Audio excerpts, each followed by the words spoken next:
En République démocratique du Congo, né à Lubumbashi, surnommé le daddy des immatures. Son slogan, l'humour guérit tout, sauf de la diarrhée. Ambassadeur de son pays, il remplit les salles du monde entier, n'hésite pas à sortir le drapeau congolais lors de ses shows comme un étendard. Premier congolais d'ailleurs à se produire au Casino de Paris. Il nous présente la 4e édition de la Grande Croisade du Rire à Lubumbashi. Donc, bonjour Herman Amissi. Bonjour Julien. Et merci beaucoup d'être sur France 24. D'abord, comment vous allez?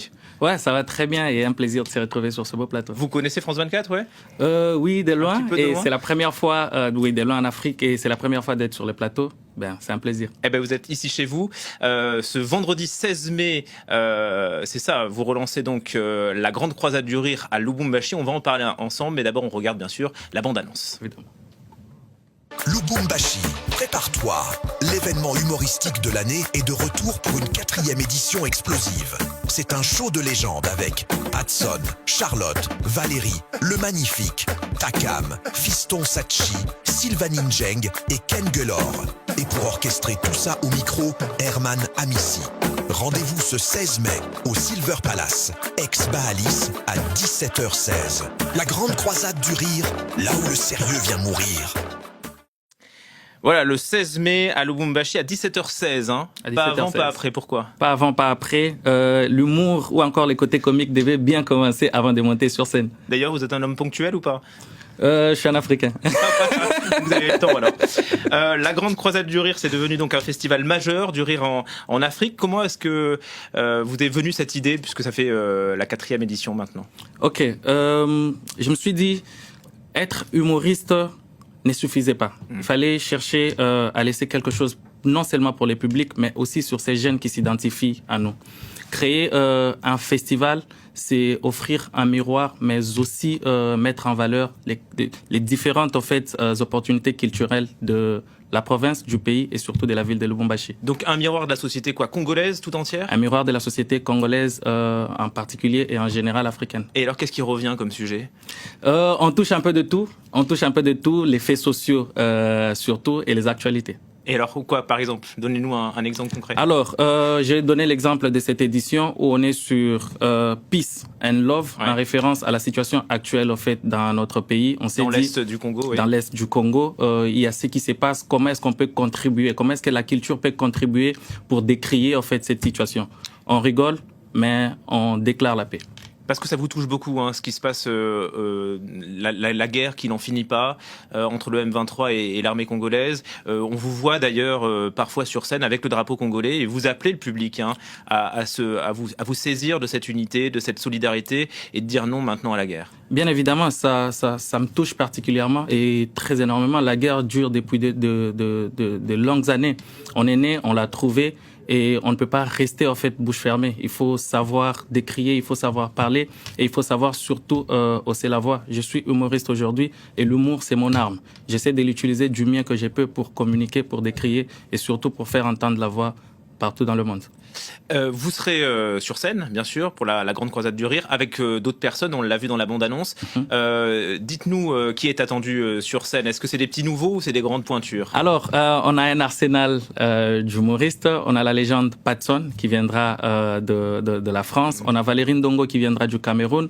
On a Charlotte Ntamak. On a Ulrich Takam. On a une sélection nationale avec Fiston Sachi, Ken Gelor, qui sont des humoristes très talentueux de la République démocratique du Congo. Il y aura moi, mais bien sûr, il y a aussi des jeunes. Comme on l'a dit, la Grande Croisade du Rire, c'est pas seulement le festival. À côté du festival, il y a des ateliers dirigés en fait par les invités internationaux qu'on a afin de communiquer ou encore de partager sur leurs expériences avec des jeunes qui aspirent à devenir des humoristes. C'est pas que de la scène, donc il y a aussi des ateliers. Scène, bien sûr. Ok. En tout cas, le public est au rendez-vous. Hein. Vous attendez quoi 3000 personnes, un peu plus? 3000 personnes. 3000 personnes à Lubumbashi, ça fait 4 ans que ça dure.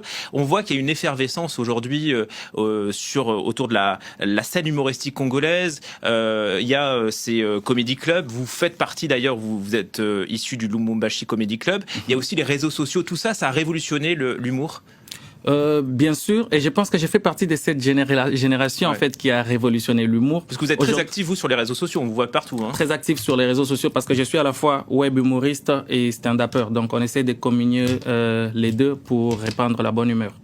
Vous êtes également Herman Amissi, produit ici en France au Casino de Paris. On va regarder quelques images. D'accord. Messieurs et dames, c'était le congrès des immatures. On a fait les bilans de la surveillance du fleuve, pas n'importe où. J'étais chez les Wesh.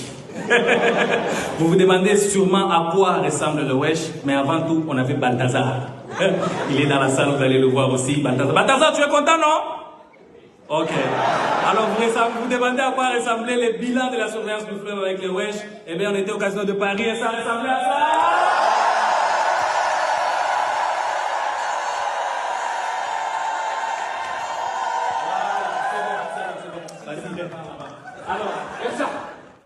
Et du Casino de Paris, vous voilà sur France 24, Herman Amissi. C'est quoi les wesh? Alors, on s'est beaucoup posé la question. Les wesh, ce sont les Africains vivant ici, en France. En Europe, en France particulièrement. Pour se différencier de nous, ils nous appellent le blédard parce qu'on vient du bled.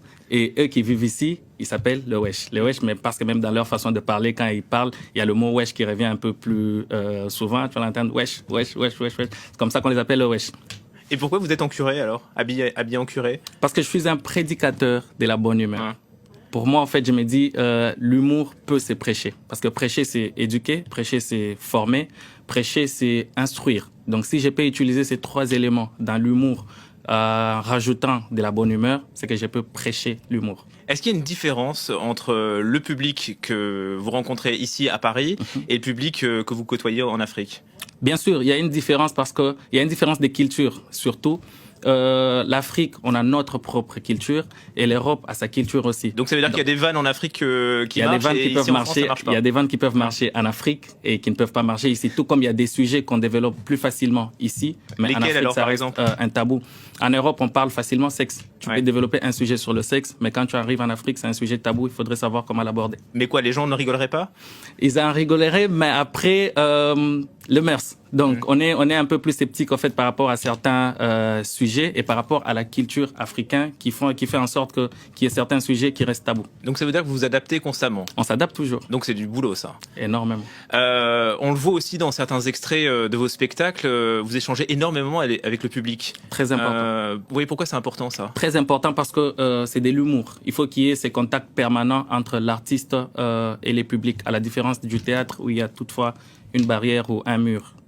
Et donc, ça vous demande de l'improvisation? Ça nous demande de l'improvisation, mais aussi les réflexes d'esprit. Il faudrait être souple d'esprit pour savoir tout le temps quoi dire, ou sinon, s'il y a un public un peu plus exigeant que toi et qu'il y a quelqu'un qui parle dans le public, c'est drôle plus que toi, ben, il te vole la vedette.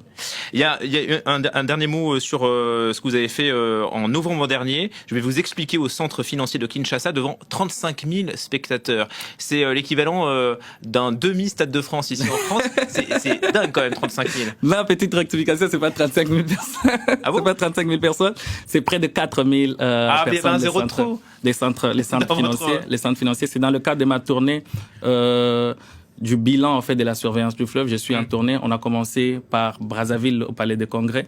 On a fait le casino de Paris. Je suis rentré à Kinshasa pour faire le centre financier. On a fait un tour en Afrique du Sud et il y a d'autres dates qui vont arriver, que ça sera au Canada, à Londres et à Lille. Et Bruxelles qui nous attend. Et vous avez sorti aussi il y a un an le single Toro Toro, qui avait cartonné et qui avait ambiancé tout le continent. Il y a un nouvel album ou pas qui est en préparation? Allez, dites-nous.